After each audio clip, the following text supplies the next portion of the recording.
sekolah saya pun juga sekolah yayasan Kristen.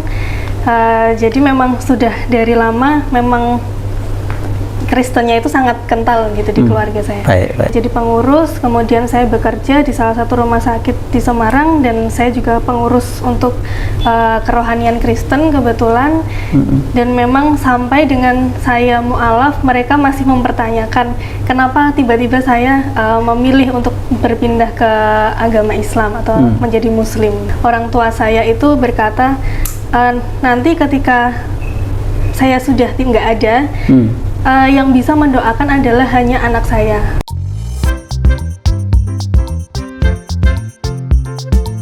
Assalamualaikum warahmatullahi wabarakatuh. Kembali lagi di channel Adama Entertainment. Nah, kalian yang belum subscribe silahkan subscribe dulu ya. Jangan lupa untuk like dan tonton video ini sampai habis agar kalian mengerti dan paham isi video ini. Tanpa panjang lebar, ayo kita saksikan kisahnya. Assalamualaikum warahmatullahi wabarakatuh. Perkenalkan, nama saya Nami. Sebetulnya saya ini berawal dari Kristen. Agama saya sebelumnya itu Kristen. Sejak kecil? Iya, sejak kecil memang Kristen. Keluarga besar saya juga Kristen. Di mana lingkungan sekolah saya pun juga sekolah yayasan Kristen. Jadi memang sudah dari lama memang Kristennya itu sangat kental gitu di keluarga saya. Baik. Kemudian beranjak dewasa, saya ikut di kepengurusan juga di gereja tempat saya waktu itu di Semarang. Saya jadi pengurus, kemudian saya bekerja di salah satu rumah sakit di Semarang, dan saya juga pengurus untuk kerohanian Kristen kebetulan.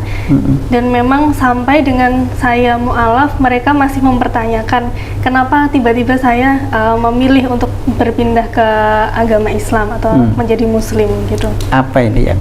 Nah, sebetulnya yang pertama adalah keluarga besar saya memang sudah menjadi Muslim. Dahulu sebelum saya sudah mu'alaf terlebih dahulu sebelum saya, dan saya memang yang terakhir kebetulan di dalam keluarga saya masih Kristen. Dan yang menjadi satu pikiran saya adalah karena saya anak satu-satunya di keluarga, kemudian saya di keluarga sering diberi masukan mengenai agama Muslim sebelumnya karena mereka sudah berpindah dulu ke Muslim. Dan satu yang menyentuh saya sebetulnya adalah ketika orang tua saya itu berkata, nanti ketika saya sudah tidak ada, yang bisa mendoakan adalah hanya anak saya, seperti itu. Kemudian saya dari situ kok berpikir, saya ini anak satu-satunya, apa iya besok saya tidak ingin mendoakan orang tua saya ketika orang tua saya sudah tidak ada, seperti itu. Baik. Dari situ memang banyak sekali saya mempelajari mengenai Islam. Saya juga di situ sempat bertemu dengan satu ustazah di sana. Kemudian kita sharing. Memang dari sana muncul satu niat awal, memang memantapkan saya waktu itu ustazahnya, kalau memang sudah mantap ya ayo saya ajari untuk lebih lanjut, seperti itu. Memang ya dari situ sih Pak sebetulnya. Jadi motivasinya ingin bisa mendoakan orang tuanya sehingga dalam satu agama itu bisa diterima doanya. Kemudian kalau mungkin Pak Lek, Bule, Pak D, Bude, apakah masih di Kristen sekarang ini? Kebetulan sekarang masih ada Pak D sama Bude yang masih di agama Kristen sampai sekarang. Kalau yang lain-lain, yang ada yang sudah Muslim? Iya, yang lain keluarga inti saya sudah Muslim semua. Keluarga besar dari kakek, terus om, tante itu sudah Muslim. Kemudian motivasi tadi menarik ya, karena ingin bisa mendoakan orang tuanya, gitu ya. Baik, kemudian apalagi mungkin ada yang bisa membuat apa ya? Dengar-dengar dulu pendetanya ketika mau konsultasi tentang Islam ternyata pendetanya sudah masuk Islam duluan. Iya. Nah, coba ini diceritakan oleh Bapak. Iya, ceritanya itu berawal dari sebenarnya pendetanya sudah keluar dari gereja sudah lama, tapi saya memang masih sering berkomunikasi sama beliau. Kenalnya beliau ya? Nggih, masih sering berkomunikasi. Kemudian ketika saya punya niat untuk menjadi mu'alaf, saya datang ke beliau, saya cerita, kita sharing. Kemudian saya sebenarnya tidak tahu kalau beliau ini sudah mu'alaf terlebih dahulu. Jadi ketika cerita memang beliau menyampaikan, saya sudah muslim sekarang Mbak, begitu. Nggih, jadi saya ada satu orang yang dulunya memang saya idolakan seperti itu ya Pak. Waktu di gereja? Iya, waktu di gereja kita dulu itu aktif bersama, kemudian beliau keluar gereja, kita sempat lost contact. Itu yang diidolakan Mbak Nami waktu itu? Iya, itu kebetulan pendeta yang membaptis saya dulu. Wow. Yang membaptis Anda itu, dia lebih duluan? Lebih dulu mu'alaf. Dia pendeta? Wah, luar biasa ini.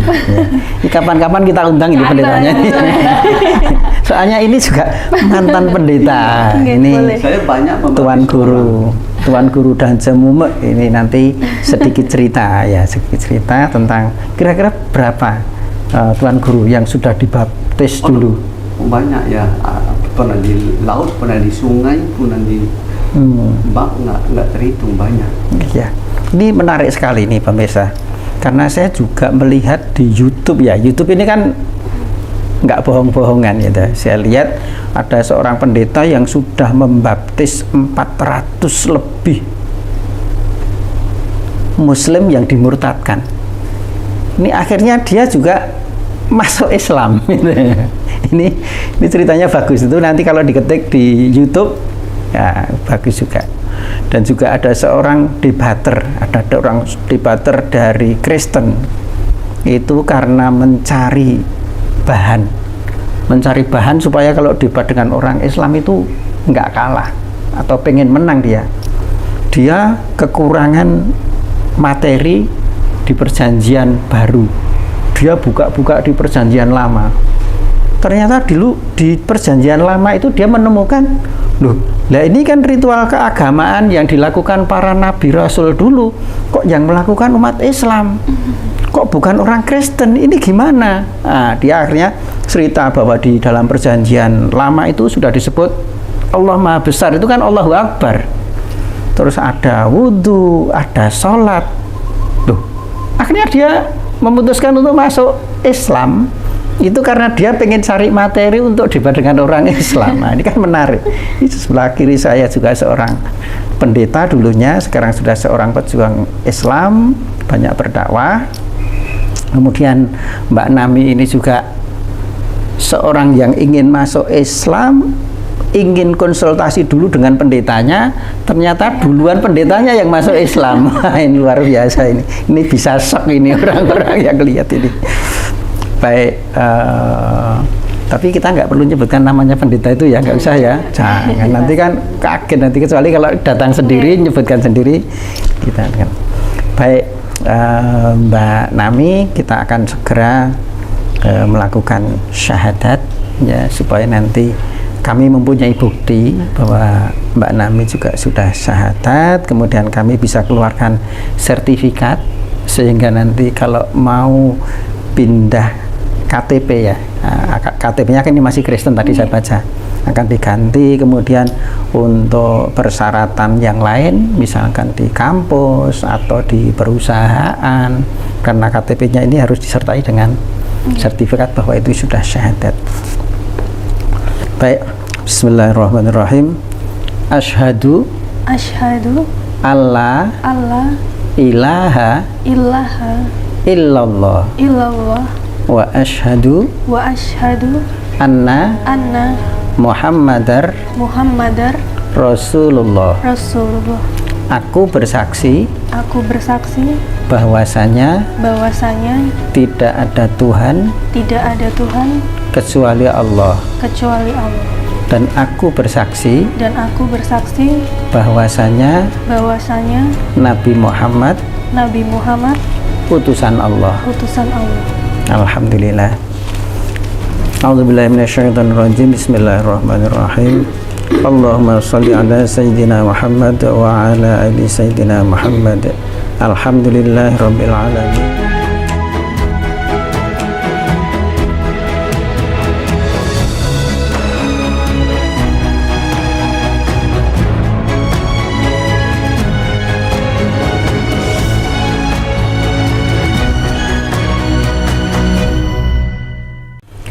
Baik pemirsa, itulah tadi prosesi pensyahadatan saudari kita yang baru, Mbak Namita.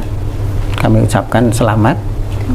Kemudian sebagai sedikit tambahan tausiah, ya, tambahan tausiah sebagai sangu ya bagi Mbak Namita sendiri maupun bagi para pemirsa, termasuk umat beragama lain, termasuk yang masih Kristen, masih Katolik, sudah pengen masuk Islam tetapi masih ragu-ragu ya, banyak ini ya, banyak. Katanya juga dari teman-teman itu banyak pendeta yang pengen masuk Islam itu takut miskin ya, takut miskin karena di Islam itu nggak dapat duit ya. Termasuk yang kemarin saya baca di YouTube itu, setelah dia masuk Islam dia jadi miskin ya, sampai dia jadi kuli angkut pasir, sampai jadi tenaga-tenaga kasar seperti itu ya. Tapi karena apa ya, tekadnya sangat kuat, dia tetap jalani itu dan lambat laun akhirnya sudah bisa survive ya. Nah, bagi pemirsa terutama yang belum punya keinginan yang kuat untuk syahadat karena takut ini, takut itu, saya akan sampaikan berapakah nilai syahadat itu, berapakah nilai seseorang yang semula kafir menjadi muslim ya. Nah, kata-kata kafir ini orang takut ya. Dipikir orang Islam itu kasar nyebut kafir ya. Padahal kafir itu kata yang lembut karena dia adalah cuman ketutup ya. Beda sebutannya bukan domba-domba yang tersesat, itu kan dibinatangkan. Kalau kafir kemudian mu'alaf menjadi muslim, kafir itu cuman ketutup ya. Orang yang menutup diri, orang yang masih tertutup hatinya, belum mau menyaksikan, belum mau bersaksi bahwa Allah itu satu-satunya Tuhan, belum mengakui bahwa Nabi Muhammad itu utusan Allah, cuman ketutup gitu aja, itu kafir ya. Kafaro anhum sayyiatihim, misalnya begitu ya, kata-kata kafir itu tadi, kafaro anhum sayyiatihim, itu sebenarnya Allah menutup kejelekan orang itu. Jadi arti kafir sendiri itu cuma tutup, menutup, tertutup ya. Kemudian tutup ini ketika seseorang menjadi lembut hatinya, itu disebut mu'allaf. Bal mu'allafati qulubuhum, itu hatinya melembut, yang semula ketutup keras kemudian dia melembut. Mu'allaf itu lembut. Setelah melalui proses mu'allaf ini, kemudian setelah syahadat namanya muslim. Nah, dia seorang yang berserah diri. Nah, yang berserah diri itu disebut muslim. Kalau orang banyak namanya muslimin atau muslimun, orang-orang yang Islam, orang-orang yang berserah diri ya. Nah, kembali pada topik yang tadi mau saya sampaikan, berapakah nilai syahadat, berapakah nilai seorang yang beriman dibandingkan ketika dia belum beriman ya. Dalam salah satu firman Allah Subhanahu wa taala disebutkan begini. A'udzubillahi minasyaitonirrajim. Bismillahirrahmanirrahim. Innalladzina kafaru wa matu wa hum kuffar falan yuqbala min ahadihim mil'ul ardi zahaban walawif tadabi ulaika lahum azabun alim wa ma lahum min nasirin. Ini lengkapnya, shadaqallahul azim. Nah, artinya satu persatu. Innallazina kafaru, sesungguhnya orang-orang yang kafir, wa matu wa hum kufar, dan mereka ini mati dalam keadaan masih kafir. Fala yuqbala min ahadihim mil'ul ardi zahaban balawif tadabi, maka tidak bisa ditebus, satu orang kafir ini tidak bisa ditebus dengan emas sepenuh bumi. Ya, bumi ini kalau dipenuhi dengan emas, untuk menebus seseorang yang akan disiksa dalam neraka, ya, yang akan disiksa dalam neraka kemudian ditebus pakai emas sepenuh bumi, maka tidak akan diterima. Nah, saya ulangi ya, berapakah nilainya seorang yang semula kafir kemudian menjadi Islam? Ya, sepenuh bumi, emas sepenuh bumi itu pun masih kurang nilainya dibandingkan nilainya seorang yang beriman. Ya. Kenapa? Tadi dikatakan kalau ada orang kafir yang meninggal masih dalam keadaan kafir, ini nanti kan akan disiksa di neraka karena tidak mengakui Allah Tuhan yang esa, tidak mengakui bahwa Nabi Muhammad itu utusannya, maka dia akan disiksa di neraka. Nah, untuk menebus ini, emas sepenuh bumi itu nggak nutut untuk nebus itu. Ya. Fala yuqbala min ahadihim mil'ul ardi zahaban balawif tadabi ulaika lahum azabun alim. Orang-orang yang kafir yang tidak bisa menerima pensyahadatan ini, lahum azabun alim, bagi mereka itu mendapatkan azab yang sangat pedih.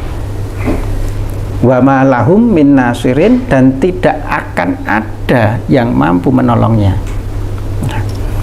Jadi nilai seorang yang melakukan syahadat itu meskipun tidak ada wujudnya, tapi nilainya adalah dia mendapatkan emas yang memenuhi bumi ini, nilainya sebesar itu. Masih kurang lagi, karena itu tidak bisa untuk nebus seorang kafir yang akan disiksa. Ya, jadi bagi yang belum bersyahadat, ini salah satu motivasi. Tidak ternilai harganya seorang yang belum syahadat dengan setelah syahadat.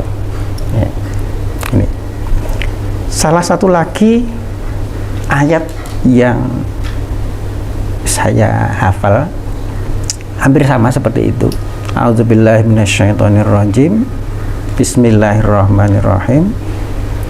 Innalladzina kafaru wa matu wa hum kufar, sama dengan ayat yang tadi ya. Innalladzina kafaru wa matu wa hum kufar ulaika lahum laknatullahi wal malaikati wan nasi ajmain khalidina fiha la yukhaffafu anhumul azab wala hum yunzarun. Ya, artinya kurang lebih begini. Sesungguhnya orang yang kafir yang tidak mau bersyahadat asyhadu alla ilaha illallah wa asyhadu anna muhammadar rasulullah wa matu wa hum kufar, dan mereka itu mati dalam keadaan yang masih seperti itu, tidak mau bersyahadat. Ulaika lahum, bagi mereka itu laknatullah, laknatnya Allah. Allah akan melaknatnya. Ya, jadi dia sudah masuk ke dalam neraka, dilaknat oleh Allah. Wal malaikah wan nasi ajmain. Jadi malaikat yang lewat di neraka itu juga mencaci maki dan melaknat orang yang kafir karena tidak mau bersyahadat tadi. Ya. Ulaika lahum laknatullah, laknatnya Allah, wal malaikah, dan laknatnya para malaikat, wan nasi ajmain, dan orang-orang yang lewat neraka itu, bahkan yang masuk neraka belakangan pun akan melaknat dia. Dilaknat betul-betul oleh Allah, malaikat, dan orang-orang bahkan yang masuk neraka pun melaknat itu. Khalidina fiha, orang-orang yang kafir ini akan selamanya di dalam neraka. La yukhaffafu anhumul azab, tidak akan diringankan siksa di neraka itu untuk orang-orang kafir. La yukhaffafu anhumul azab walahum yunzarun, dan mereka tidak akan diperhatikan, tidak akan ditunda-tunda lagi. Nah, itulah nilai yang perlu kita syukuri, bahwa seseorang yang bersyahadat, yang dari seorang yang kafir, yang tertutup hatinya, tertutup mata hatinya, kemudian menjadi seorang muslim dengan mengucap asyhadu alla ilaha illallah wa asyhadu anna muhammadar rasulullah, dia mendapatkan kekayaan, mendapatkan nilai emas sepenuh bumi dan lebih dari itu. Satu.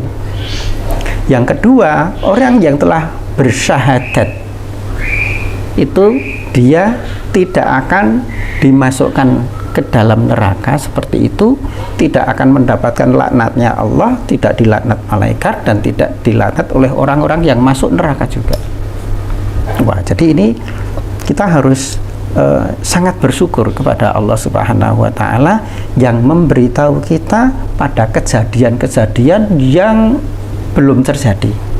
Ya, karena Al-Quran ini memberitahukan yang telah lalu, yang sedang terjadi, dan setelah kehidupan kematian itu. Dalam kubur itu diinformasikan oleh Allah melalui Al-Quran. Di akhirat nanti tentang timbangan, tentang surga dan neraka itu kita sudah diberitahu Allah Subhanahu wa Ta'ala melalui Kanjeng Nabi Muhammad yang mendapatkan wahyu dari Roh Kudus. Nah, Roh Kudus itu sebenarnya berasal dari Al-Quran. Jadi kalau ada Bible pakai Roh Kudus, itu sebenarnya yang aslinya sana nggak ada.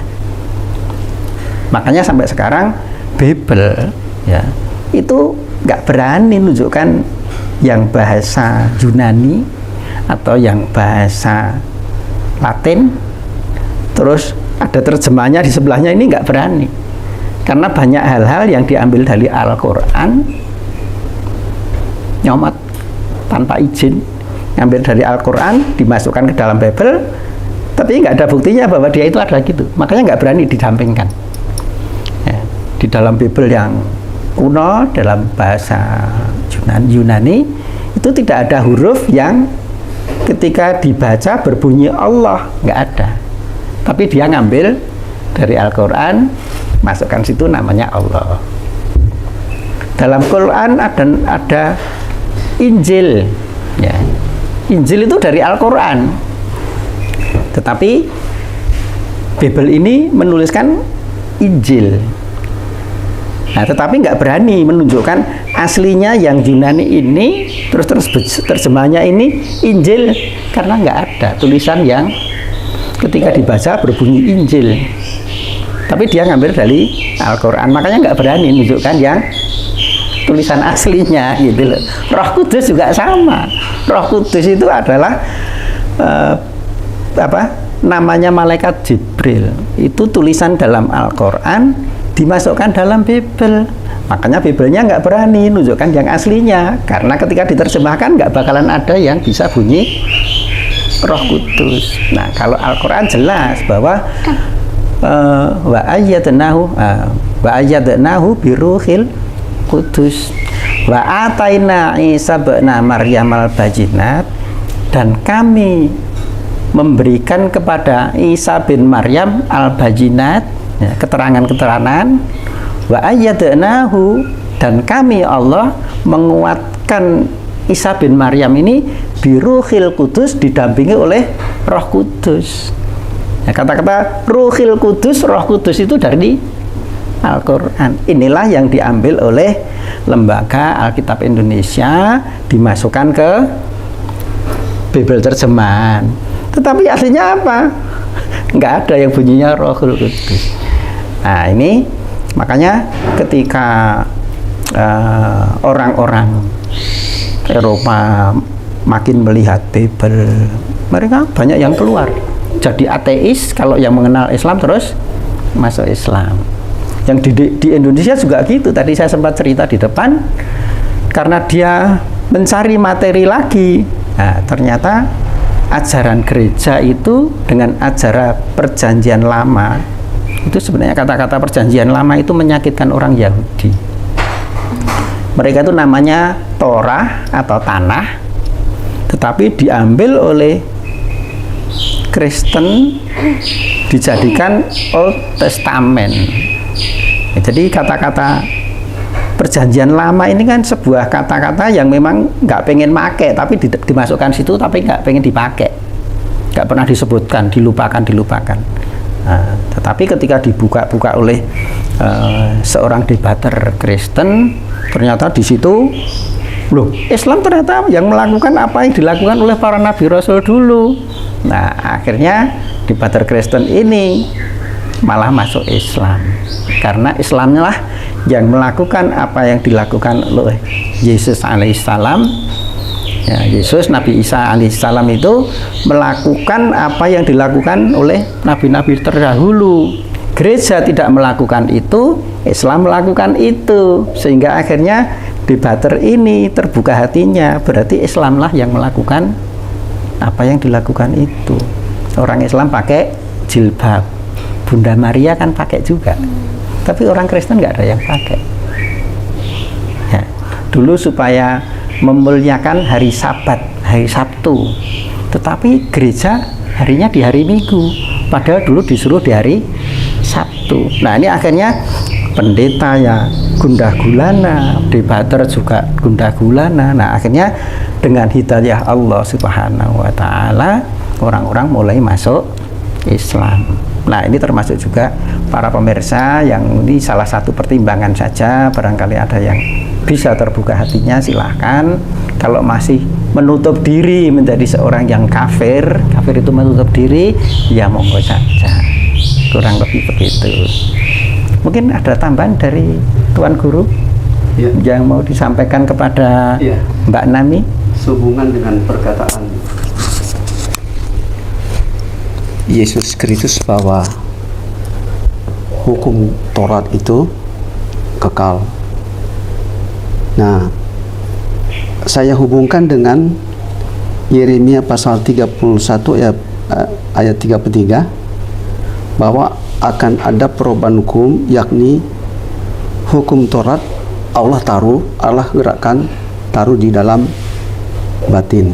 Jadi ini termasuk hukum tertulis. Lalu berdasarkan ungkapan Rasul Paulus bahwa Ibrani pasal 10 ayat 16, hukum akan ditaruh di dalam hati. Nah, ini menunjukkan bahwa ada Ruh Allah yang menguasai hati sehingga merujuk hukum itu sendiri. Jadi tidak ada pembatalan hukum Taurat. Itulah sebabnya ketika kita masuk Islam, kita mengikuti Yesus, bukan menjual Yesus, bukan meremehkan Yesus, tapi mengangkat Yesus. Kenapa? Karena apa yang dilakukan oleh Yesus dalam perjanjian baru itu tertera dalam Al-Quran, dan apa yang dilakukan Yesus itu dalam perjanjian baru itu berdasarkan segala sesuatu yang tertulis dalam perjanjian lama.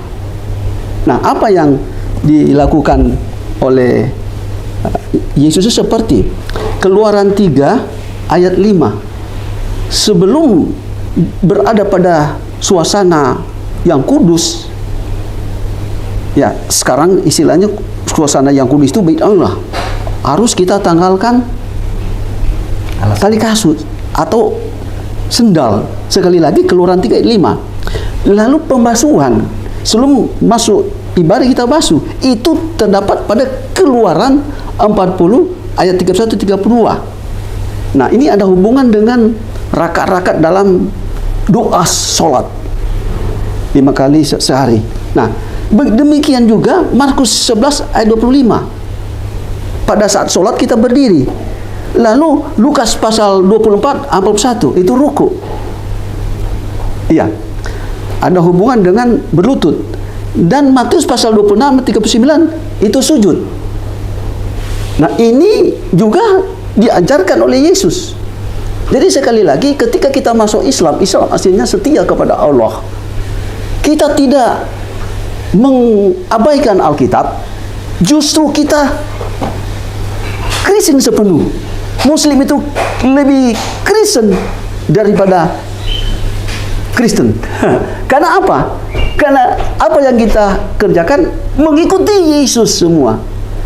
Ya, bertolak dengan perkataan tadi. Yesus disunat. Apakah Kristen disunat? Tidak mau mempraktekkan sunat. Dalam Bible Yesus disunat dan itu dilakukan oleh Islam. Nah, fakta yang ada tertulis dalam Alkitab ketika Yesus dimasukkan ke kubur pada saat dia wafat ini diterangkan. Dia dibungkus dengan kain lapin putih. Kafan. Itu namanya kafan. Nah, itu dilakukan oleh Islam. Tapi kalau Kristen pakai baju broid, pakai jas dan sebagainya. Ya, ada peti dan sebagainya. Saya tidak meremehkan kepercayaan saya yang lama, sama sekali tidak meremehkan.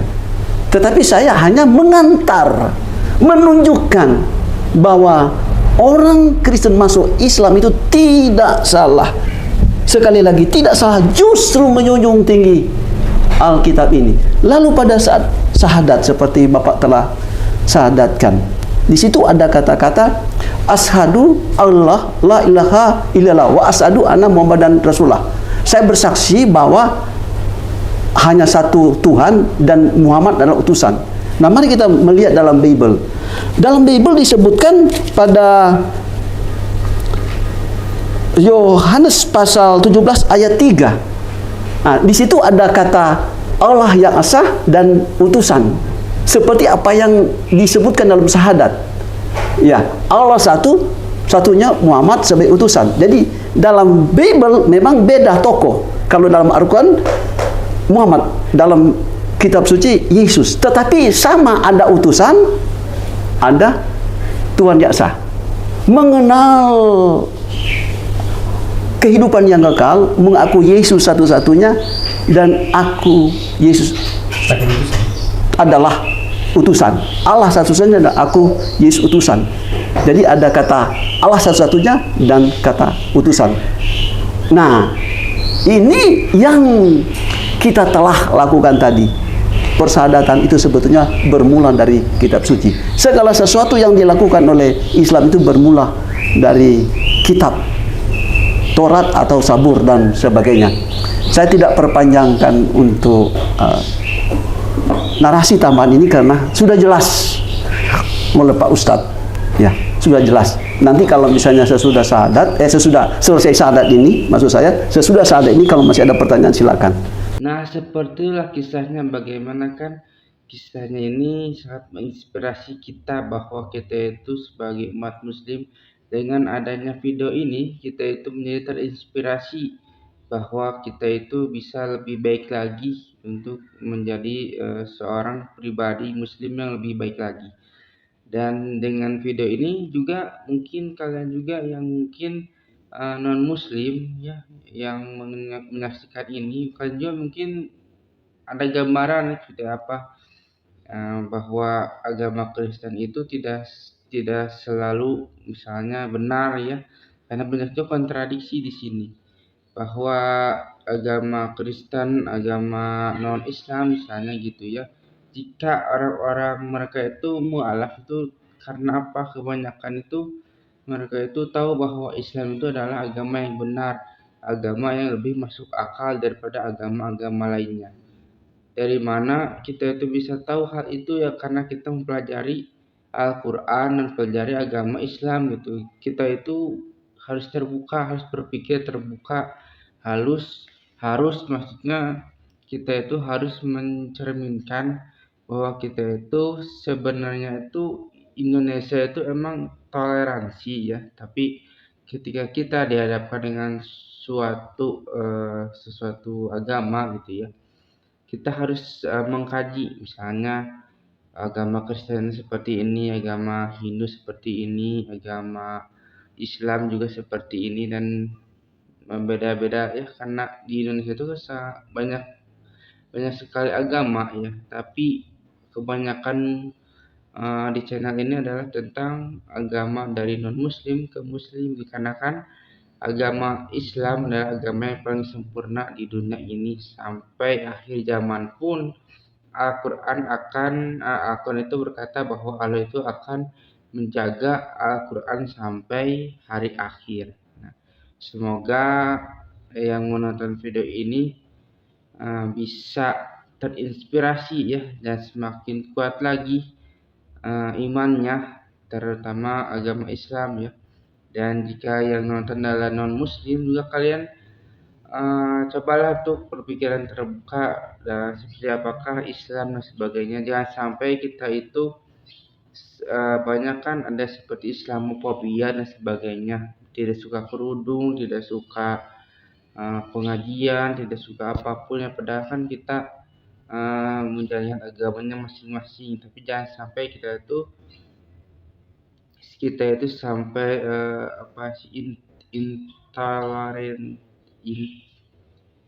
intoleransi. Nah, seperti itu. Nah, bagi kalian yang belum subscribe juga ya, silakan untuk subscribe dan juga like dan juga komentar ya, agar kita itu bisa bersilaturahmi. Agar kita itu, karena di kolom komentar ini ya, di channel ini kebanyakan itu agama muslim dan non muslim itu suka ada ya, dan suka ada yang membalas dan sebagainya. Dan kemungkinan jika ada misalnya kata-kata atau komentar-komentar yang sangat bagus ya, mungkin saya akan melike-nya ya, dengan like dan juga tanda hati.